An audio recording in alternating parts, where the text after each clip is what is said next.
I thank the chairman. I appreciate you convening the hearing today and selecting this excellent panel before us. And I too want to thank our mutual leaders, Chair Waters and Ranking Member McHenry, for their partnership in creating this task force.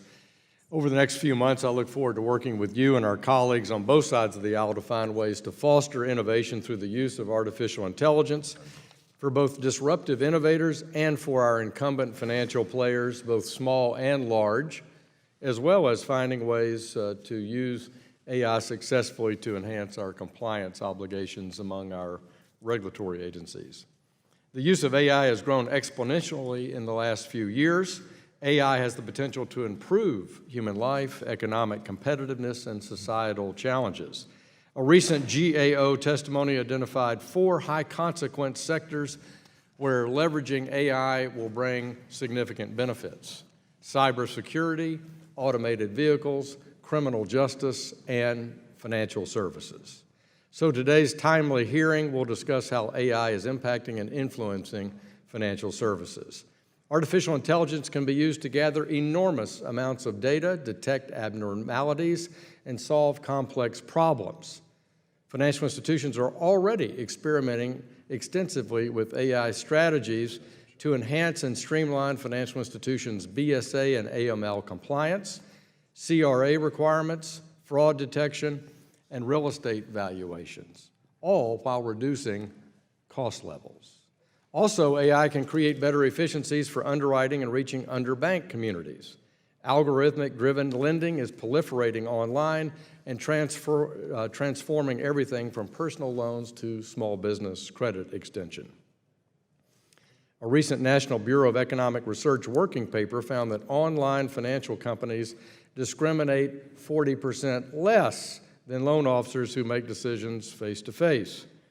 I know Dr. Merrill of Zest Finance, who grew up in my district in Arkansas, has been doing some interesting things in regard to AI and underwriting, and I look forward to hearing more from him today.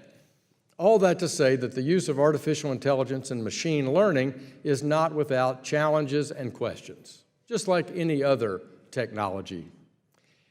Dr. Henry Kissinger published an interesting article in The Atlantic recently outlining concerns about the rise of artificial intelligence.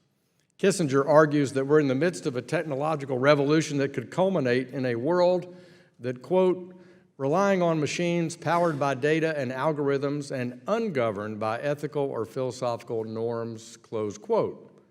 He goes on to say that, quote, truth becomes relative and information threatens to overwhelm wisdom, close quote.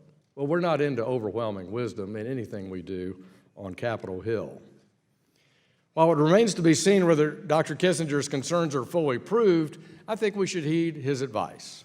As policymakers, we need to ensure that we're asking the right questions about appropriate testing and evaluating of new technology so that the ultimate benefits are, in the end, benefiting consumers.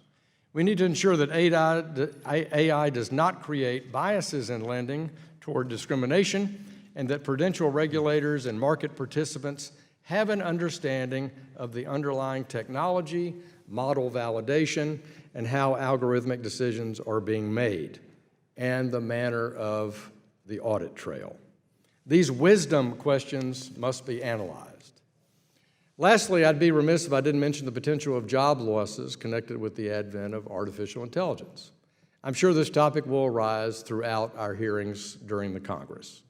The World Economic Forum argues that machines and algorithms in the workplace are expected to create 130 million new roles in work, but cost about 75 million jobs to be displaced by 2022, which means net 58 million jobs might be created. In my view, this will contribute positively on the economy and the future of work, long run. People might be putting the cart before the horse on the number of net displacements. And I start this journey in the cup half full camp and optimistic about our future. I look forward to continue to seek out answers throughout our work on the task force. I thank my good friend Dr. Foster for his partnership, and I look forward to finding bipartisan solutions to these many interesting and challenging questions in financial services.